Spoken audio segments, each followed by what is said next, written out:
মা জননী, এইদিকে আইসেন। কেন রে, কি হলো? শিগগিরই আইসেন।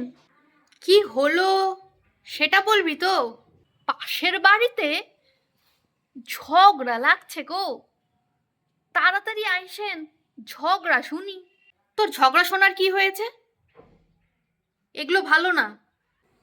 কে কইলো ভালো না? আমার তো খুবই ভালো লাগতেছে। তোর কাজকর্ম নেই, এসব করছিস? কাজ তো রোজই করি, ঝগড়া তো রোজকার শোনা যায় না। ভগবান, এটা কি রে? আমি ডাকতেছি তাই আসতেছেন না, আর আমাকেও শুনতে দিচ্ছেন না। আর দাদা বাবু যখন ডাকবো ঝগড়া শুনতে, তখন তো কিছু কর না।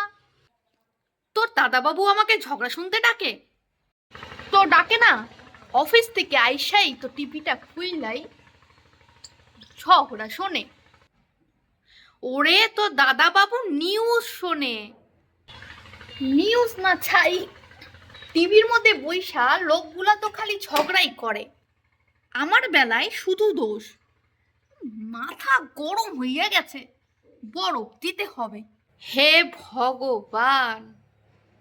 ভিডিওটি কেমন লাগলো অবশ্যই কমেন্ট করে জানাবেন এবং কোথা থেকে বসে দেখছেন সেটাও জানাবেন, আর প্রচুর পরিমাণে শেয়ার করে দেবেন। ধন্যবাদ।